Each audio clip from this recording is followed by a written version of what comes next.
In the vast world of fiction, there are countless feats and awesome characters to look at and research. Unfortunately, as much as I would love to give each of these characters an entire video to themselves, that's literally impossible to do. So instead, I came up with the idea to do these type of videos where I could just talk about any feat or any character that I just wanted to. To start this off, I wanted to go with feats with characters that use fire. Why did I choose fire? Because I am an unapologetic pyro enthusiast. Of course, to be fair, not all these feats are directly connected to fire, but that's neither here nor there. So, grab some water and a fireproof blanket because we are about to jump headfirst into calculating feats from the world of fire.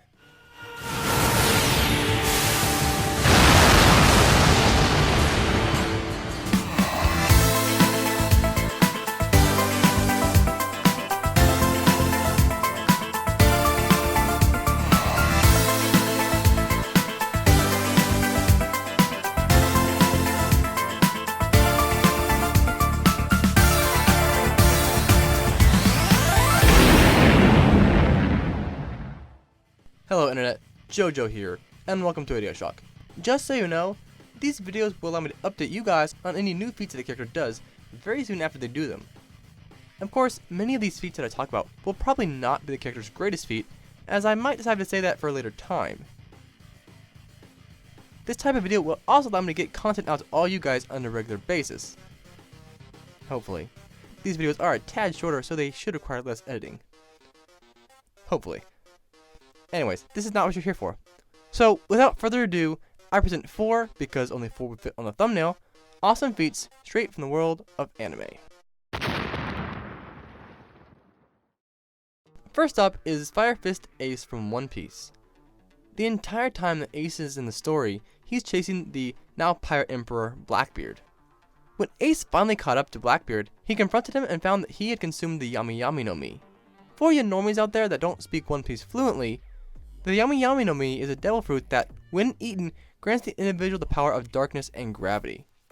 However, not only did this fruit give Blackbeard the power of normal gravity, but the gravity of a black hole.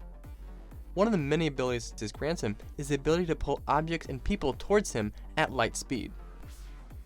During the fight, Ace ends up getting caught in Blackbeard's gravitational pull, and luckily, Ace is actually faster than Blackbeard's gravity, and when he was in the process of getting pulled, Ace was able to move and throw a flame attack in order to hit Blackbeard's chest.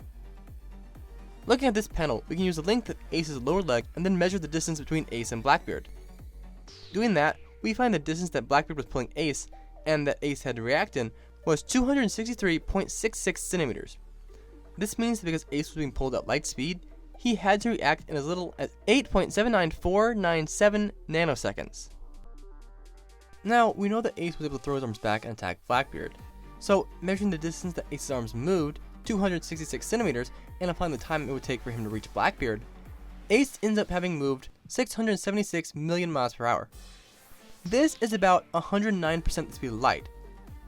Now, before you go saying that One Piece characters are not faster than light, they are. They just are. In fact, I might be making an entire video listing all the times that One Piece characters have dealt with such speeds.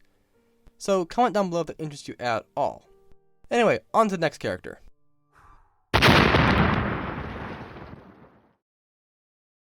I haven't talked a lot about Fairy Tail on this channel, and while it's not my favorite anime out there, it certainly doesn't deserve the hate it gets. I mean, I think that not only is it not bad, it's actually very well written in some parts. Put your pitchforks down, guys. I'm just saying that's not as bad as people say. I'm not saying that it's on the level of something like One Piece, Naruto, or Star Wars. It's just not as bad as people say. But I'm getting off topic. After the time skip where Fairy Tail is disbanded, Natsu finds himself against an entire army, so he launches a massive fire blast that leaves a huge scar in the terrain. Now, if you've been around for a bit, then you know what the first thing we're going to do is. The first thing we need is to trace the outline of the blast crater to get a good silhouette. With that, we find this crater is actually cone-shaped. Taking the average height of a human man, 174 centimeters, and applying it to one of these guys here to use as a ruler, we find all the other dimensions we need. The height of this crater comes to be about 374.6 meters, the radius of the base comes in at about 92.75 meters, and the depth comes to be about 43.16 meters. Plugging all those numbers into a formula for an elliptical cone, and we find a volume of 1.57 trillion cubic centimeters. We then just need to divide that by half, and we have our volume. Multiplying that volume by the pulverization value for generic rock mixture, 214.35 megapascals, or joules per cubic centimeter, and we find that Natsu's explosion had to be worth over 40 kilotons of TNT. This explosion in particular is just shy of 3 little boy bombs. So, in short, Natsu's pretty powerful.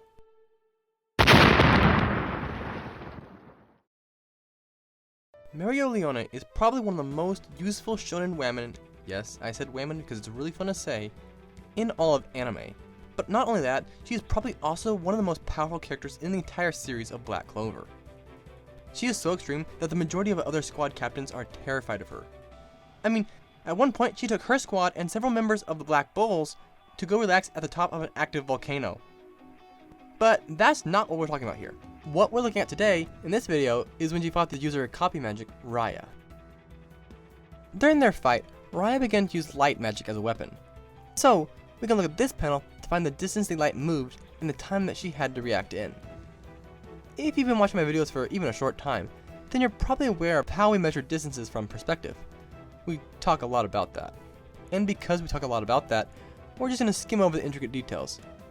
In short, we can find the distance between Mereoleona and Raya by using both characters' heights, the elevation difference, and then plug that into a calculator to find the hypotenuse.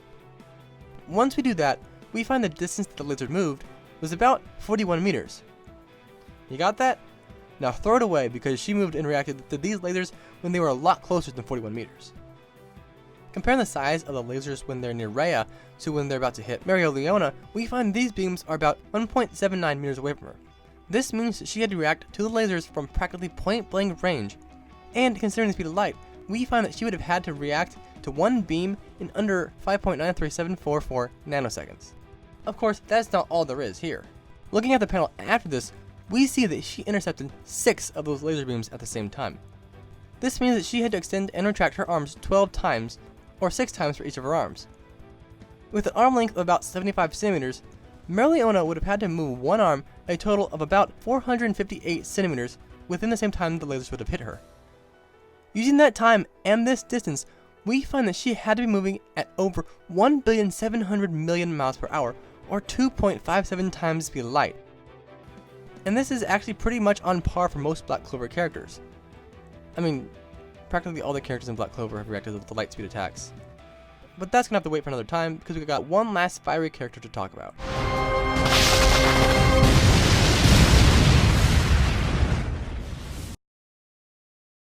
Okay, so I really wanted to do an entire video about Bakugou, but considering how I'm cursed when I do any specifically My Hero Academia videos, I figured this format was probably better for this feat. Also, I just really want to talk about it.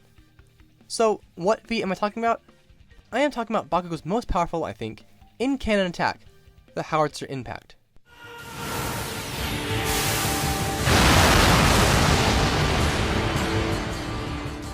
This attack was first and only used in the tournament arc of My Hero Academia, when Bakugou fought Todoroki. To create this explosion, Bakugou launches himself into the air and spins at a very high speed. This added rotation somehow exponentially increases the power of his explosion. This explosion is powerful enough to shatter an entire ice mountain and throw the fragments across the arena. Now, because we never get any good images of the ice that Bakugou destroys, we're going to compare it to the other ice mountain that Todoroki made when he fought the mighty Tape Man. Looking at both these mountains, we can see that the one that Bakugou broke appears to be about a fourth the size of the first one Todoroki made. And now, we just need to find the volume of the big glacier. Comparing the glacier to the arena, which we found was about 47 meters tall in the analysis video on Deku, we will then take that result and divide it by 4, leaving us with a volume of about 12,600 cubic meters, or about 12,600,000,000 cubic centimeters of ice that Bakugou destroyed. As usual, we just need to multiply the volume in cubic centimeters by the shear strength of ice. This is where we run into an issue. You see, normal ice is actually pretty weak with an average shear strength of 1.1 megapascals. But, according to Death Battle, the toughest ice, blue ice, has a shear strength of about 393 megapascals. So, obviously blue ice is considerably stronger. And considering that Todoroki's ice should be very pure, we're going to use the strength of blue ice as our shear strength. The problem I was referring to is with my video on Deku. You see, when I calculated his Delaware Smash, I used regular ice. And because now we're using blue ice, I'll need to rework those numbers. Remember when I said I was cursed? Anyways, by multiplying the 12,600,000,000 cubic centimeters by 393 megapascals, we find that Bakugou had to deal about 1,185 tons of TNT, or about 1.1856 kilotons of TNT. Sounds super powerful, right? We're not quite done yet. You see, he also blasted a massive amount of ice out of the arena. To find the kinetic energy that he produced, we first need to find the weight of the ice, and then the speed that the ice was moving at. As to weight, because not all the ice was moved, we will round the weight down to about 12 million kilograms. As to speed, a nitroglycerin explosion expands at an average rate of 7,700 meters per second. So for 12 million kilograms of ice to be launched at the speed of Bakugou's howitzer impact, he had to be generating about 85 kilotons of TNT. So this means that by adding the energy to break the ice, we get a final energy result of 86.1 kilotons of TNT for this explosion. Very powerful, and is pretty much in line with my rework but unfinalized Deku calculations that I'm working on, which will also make an appearance in a future video. And with Bakugou done, we come to the end of this video. But before you go, I want to know what you think of this particular video style, and if you want more of these. If you don't want more of these, then as always, let me know. If you want more feats from comic books or movies or games, then you also need to let me know. Thanks for watching, guys. See you next time. Remember to stay spectacular. JoJo, out.